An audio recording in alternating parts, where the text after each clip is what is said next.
एक active planet है जिस पर माउंटेन्स और वॉल्केनोज है। इसका साइज और स्ट्रक्चर अर्थ से काफी सिमिलर है, इसलिए इसे अक्सर अर्थ की सिस्टर भी कह दिया जाता है। अर्थ का साइज वीनस से थोड़ा ही बड़ा है और वीनस अर्थ के साइज का 95% है। इसकी पहचान आसमान में चमकते हुए एक प्लैनेट से। इसका साइज पृथ्वी के चंद्रमा से बस थोड़ा सा ही ज्यादा है। ये 4 इनर प्लैनेट्स में पहला प्लैनेट है और इसकी सॉलिड सरफेस है।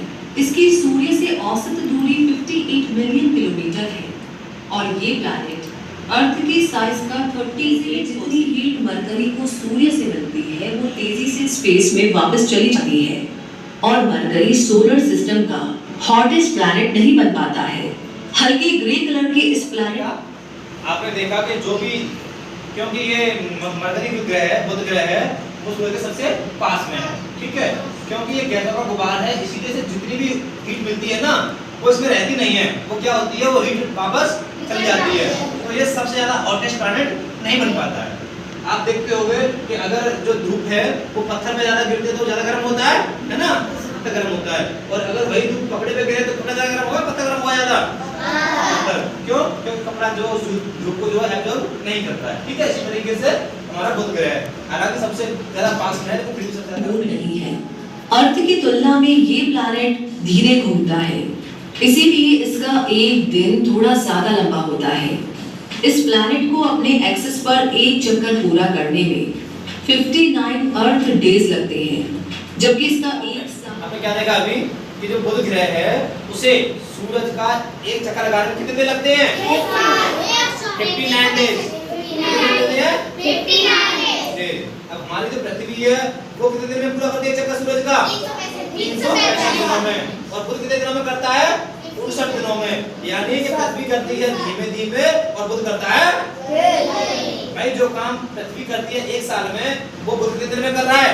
59 दिन में कर रहा है, यानी लगभग 2 महीने कर रहा है। यूरेनस और नेपट्यून नामक 8 प्लैनेट बने और इन प्लैनेट्स के अलावा प्लूटो जैसे ड्वार्फ प्लैनेट्स, दर्जनों चंद्रमा और मिलियंस एस्ट्रॉइड्स, कॉमेट्स और मीटियोरॉइड भी हमारे सोलर सिस्टम का हिस्सा बने। प्लैनेट से बने इस सिस्टम को सोलर सिस्टम नाम सूर्य की वजह से मिला, क्योंकि सूर्य इस सोलर सिस्टम का केंद्र है और सूर्य यानी सन को लैटिन में सोइस कहा जाता है, इसलिए इसका नाम सोलर रखा गया और सन से रिलेटेड सभी चीजों को सोलर कहा जाने लगा।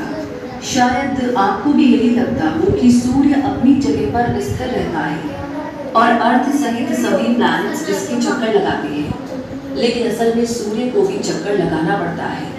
सूर्य मिल्की वे गैलेक्सी के केंद्र के चारों तरफ चक्कर लगाता है। ये सूरज है, ठीक है, और ये क्या है?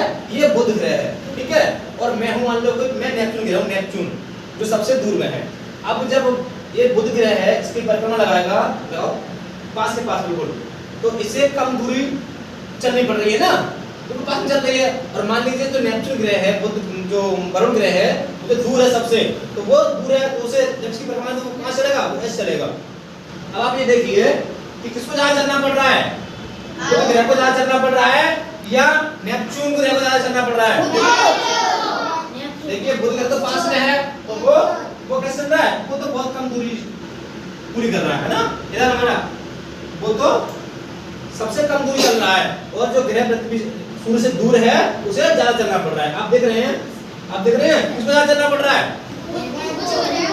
जो ग्रह सूर्य से दूर है उसको सूरज की परिक्रमा लगाने के लिए ज्यादा दूरी तय करनी पड़ेगी। आप मेरे स्टेप गिनिए।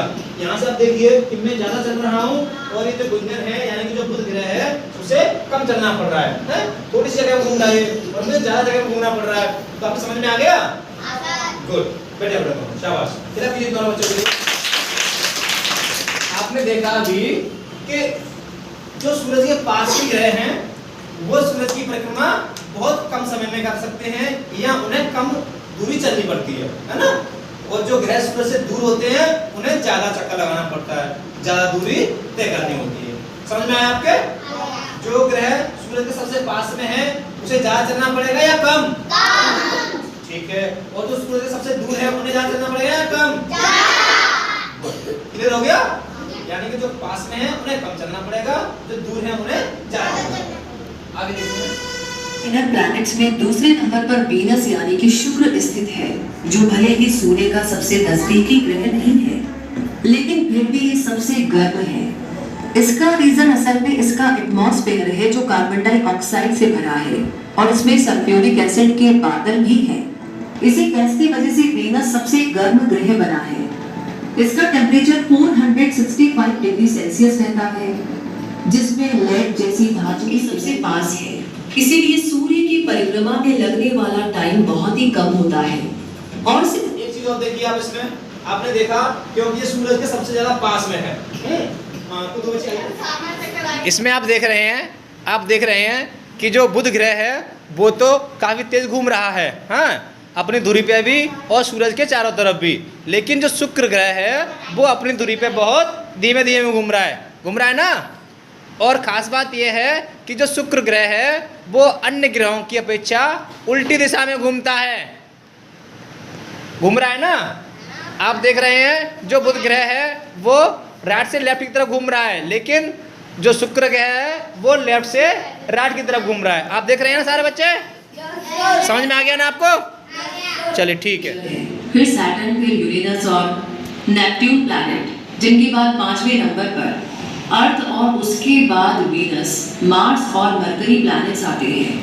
साइज के बेस पर प्लैनेट्स का एक क्रम जान लेने के बाद अब बारी है हमारे सोलर सिस्टम के बारे में करीब से जानने की। इसीलिए सबसे पहले सूर्य से शुरुआत करते हैं। सोलर सिस्टम के केंद्र में सूर्य स्थित है, जो कि अंतरिक्ष के बाकी तारों की तरह ही एक तारा है। मिल्की वे गैलेक्सी में ऐसे 100 अरब तारे मौजूद हैं, लेकिन सूर्य उन सब में विशेषता दिखाई देता है। ये सूर्य कितना विशाल है इसका अंदाजा इस बात से लगाया जा सकता है कि इसमें 1 मिलियन अर्थ समा सकती है।